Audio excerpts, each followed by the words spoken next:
warmly welcome each and every one of you to this National Conference on Cybercrime, Digital Forensics and Intelligence. मैं इस राष्ट्रीय सम्मेलन में सभी का स्वागत करना चाहती हूँ। The Government of India, under the leadership of Prime Minister Modi, is working towards outlining a uniform cyber strategy, real-time reporting of cybercrimes, designing analytical tools, and setting up a national network of forensic laboratories, ensuring cyber hygiene and spreading awareness to every citizen. With the rise in sophisticated cyber attacks and increasing digital footprints, organizations and law enforcement agencies are turning to cutting-edge digital forensics technologies to secure their data and ensure compliance. Against this backdrop, the National Institute of Electronics and Information Technology, Kohima, Ministry of Electronics and IT, along with the Nagaland Police and Department of Information Technology and Communication, Government of Nagaland, has organized this two-day national conference on cybercrime, digital forensics and intelligence under the theme Cyber Secure Bharat, Fortifying India's Digital Future. The conference is chaired by Shri L. Lanuwabam, Director NILIT, and co-chaired by Shri Anubhav Tiwari. The National Institute of Information Technology, NILIT, under the Ministry of Electronics and Information Technology, MIT, Government of India, is actively engaged in capacity building and skill development in areas of information, electronics and communications technology. This conference aims to bring together eminent academicians, industry specialists, policymakers, government dignitaries, intelligence officials, police, public prosecutors, judiciary members, and other stakeholders to deliberate on strategies for combating cybercrimes and enhancing national security.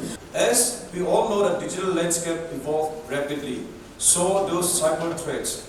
This conference serves as a crucial platform for all the stakeholders to come together, share knowledge, and collaborate on innovative solutions to combat these challenges. During this Day 2 conference, we have curated a comprehensive program featuring insightful discussions on cybersecurity, cyber law, digital forensics, and emerging cyber threats. NILIT is committed to contributing to India's cybersecurity ecosystem.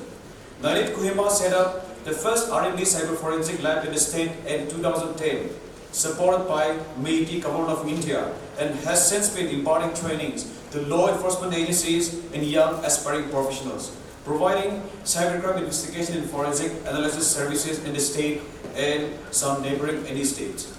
Through our initiative, we aim to strengthen the nation's cyber resilience. In conclusion, I would like to appeal to all esteemed participants and speakers to actively engage in the discussions, share your expertise, and build valuable connection. Let us work collectively to create a safer and more secure digital India. Over the last 2 decades of rapid digitalization, proliferation of internet, all the connected systems, and rapid access to technology, both to users and to threat actors, have made our jobs as cyber defense experts very difficult.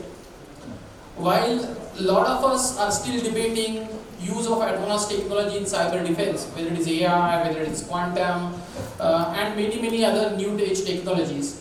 While many of us are debating should we use them, what extent we should use them, the threat actors have rapidly moved in adopting those technologies in their attacks. Today, most of the cyber attacks that we see are either AI driven or they are using advanced technologies. That's challenge number 2 that we see. Challenge number 3 that we see here is a gap in cyber defense skilled workforce. The awareness of cyber security in whether it is consumers, users, or the skilled workforce that we need in all the agencies, whether they are corporates or government, there is a huge gap. Now these 3 things have made our jobs very challenging. So how do we really make this theme, Cyber Secure Bharat, reality? I'm sure over the next 2 days various speakers would talk about themes, how we can do this. But in my understanding, there are 4 things that all of us need to do. Number 1, we need to significantly invest in skilling and awareness of cyber. It needs to be at user level, it needs to be at agency level, it needs to be at individual level, so that we have a much more skilled workforce that is readily available on cyber defense. And I'm glad to know that the work that DLIT is doing, we need to do, and Ministry of IT is doing, and we need to continue doing that a little bit more. So that's number one, and that's where the PPP model, the corporate partnership, could actually make a lot of impact. So that's number one. Number two, we need to rapidly move towards adopting newer technologies in defense. Right? There is a lot of work that has happened over the last couple of years in using AI in defense. Some of the speakers today, tomorrow, are going to talk about how do we use quantum to fight the quantum threats in cryptocurrency. Those are the technologies that we need to rapidly adopt, because our threat actors have adopted it, and the only way we can actually defend against them is by using those technologies. Today, as we know, in this particular conference, we have delegates from national, different states of India, and officers and delegates from the different northeastern states, and various speakers and delegates from different departments of government of Nagaland, including one of the major stakeholders, the Nagaland police, headed by our DGP sir. So in all aspects, this is a highly significant, and this conference is designed to bring together a diverse group of participants. Academicians are there, industry experts are here, policy makers are here, government officials, intelligence personnel, public prosecutors, even the members from the judiciaries are here. So your presence here underscores the importance of collaborative efforts in tackling cyber threats and enhancing our security frameworks. Especially, as you know, including Nagaland, this is Northeast India, due to multiple reasons, like the turmoil in our border area, we are highly vulnerable to all sorts of threats and cyber issues. Recently, we got a batch from Egypt also, who are undergoing training in cyber forensic and cyber security, and they will be visiting India and especially Kohima for their physical training also in September. I am glad that today our project, titled as Empowering Police Personnel and Government Official of any state through IT and cyber security training, is also being inaugurated by our honorable guest. This is a very important training for skilling of the police personnel in all the northeastern states, because most of the northeastern states are also the border states of the country. And these facilities which will be created will also help youth and other professionals of the northeastern state to get skilled in the cyber security and cyber forensics training. Also, I am happy to note that the Cyber Security and Forensics Act developed by the Nagaland Center of NILET, ICSAS, has also got approval available on the Android platform as well as Apple also, iOS platform also, which can be downloaded and used for the training by the people. Firstly, to protect the infrastructure, and also then to train those people who will protect that infrastructure, whether it is the IT experts or the police who will investigate cases if there are any crimes. I think we should look at, I would request the industry people who are here not to look at only developing big solutions, big softwares, but also I think we should concentrate on developing solutions which are small but which affect large masses in the society. We should try to find out methods of integrating whatever solutions there are. I'm pretty sure that not only in police but also in government, a lot of good work has been done by various officers and people down the line throughout the country. However, a major problem is the disruption once the antagonist or the person who has initiated those projects he is out of the scene, he is transferred. So I think for the industry people, whether it is Microsoft or other participants, it may just be a very good idea to make a data bank of what initiatives in the IT field have been taken throughout the country. A lot of them cater to the masses, cater to the ground realities, whereas big things like CCTS and all, they are helpful. The CCTNS and all actually don't cut too much ice with an ordinary man's interface with the police. So I think that is where we need to concentrate on. Obviously, training is an important part. I'm saying training not for the sake of training, but we only get garbage if we put garbage in or if we don't put anything. So if we train our manpower to do a good job in inputting data, the output that we get from the things that we create will be good. And then I found, this conference is very much important and it will result a good yield to all the participants. So this center, especially Kohima, is contributing a lot towards digital forensic and cyber crimes related activities since a long time back. And then MIT has funded many projects to this Kohima center. And our cyber security group also funded projects here. And it will definitely help all the states of Northeast, especially the police personals, who will be loaded lots of knowledge and information and new techniques and tricks to solve the cyber crime, especially the digital forensic also. It's very much important these days. And then this center is having expertise, knowledge center, Kohima. This center was established by MIT in 2004. Since last 20 years is contributing towards uplifting and youth of Nagaland. Meet Kohima, supported by MAITI, a cutting-edge cybersecurity learning platform designed to empower users with the knowledge to navigate and thwart cyber threats. The IXAS app offers a comprehensive range of learning resources, including videos, text-based information with a text-to-speech feature, games, tip of the day, and quizzes categorized by levels, leading to e-certification. Available in multiple languages: English, Hindi, 7 states, and 14 regional, including 7 international. The app ensures accessibility for everyone. One of the standout features of the IXAS app is the Coordinator module.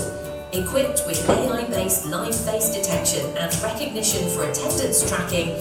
Apart from this, lots of requirement right now. Ministry of IT is conducting many programs, out of which 2 programs that I want to inform about you: the Information Security Education and Awareness (IEC) project.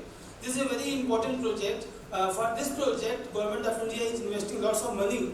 Phase 2 has been completed, wherein more than 3 lakhs candidates in the domain of cyber security, in formal and non-formal sector has been trained. Apart from this, more than 12 crore candidates have been covered through workshops to create the awareness. Similarly, now the phase 3 has been come to the picture, and the phase 3 has been started with the help of the many reputed government the IITs, NITs, triple ITs. Right now it's going on. Thank you.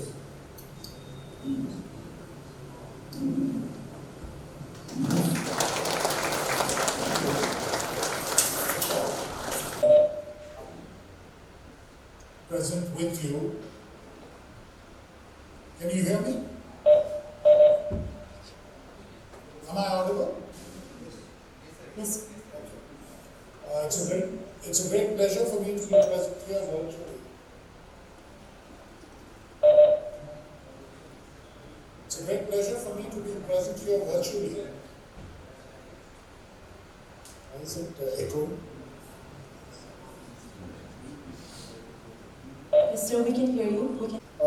In addition, NILIT people who have been trained in the NILIT centers, I understand, are important pillars of the state government and other institutions there. Many of them have been employed in many of these. Our alumni have been employed in many of the government institutions and they have really contributed to improving governance and actually embedding e-governance within the overall scenario in the Northeast. In addition, today, a very critical issue, India as a country is in a difficult neighborhood, and one aspect where we have significant risks, which previously was not the case, is cybersecurity. And cybersecurity training, a lot of cybersecurity is basically about the user behavior and the way we adapt. Even the Honorable Prime Minister in a recent interaction with us said that many officers and many others in government establishments often don't even log out of their systems at the end of the day. And many of them even share their usernames and passwords with others, and there is a lot of free access to what goes on. I have come across many such violations of cybersecurity and privacy in my own civil service career across the country, and that is something which we need to learn from and ensure that cyber hygiene is something that all of us are trained in and we follow very carefully. In addition, higher order capacities are also required to harden our systems, harden our networks, harden all the servers and all the other infrastructure that we have related to the internet, related to the information technology operations everywhere. National Conference on Cybersecurity is not just a technical issue. It is a national priority, both international, internal and external. The government is dedicated to creating a secure and a resilient digital environment. Thus, our policies and initiatives aim to promote strong cybersecurity practices, encourage research and development, and build a skilled workforce to tackle the digital challenges that is rapidly increasing. However, ensuring cybersecurity is not just the government's job. It requires a team effort for everyone involved.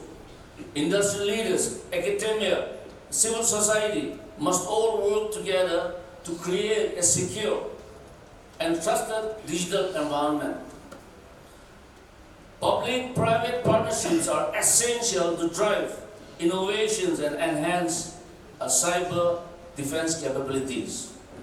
Therefore, I request everyone involved to work resiliently for the advancement of the national security and capabilities under the leadership of our Honorable Prime Minister Shri Narendra Modi ji.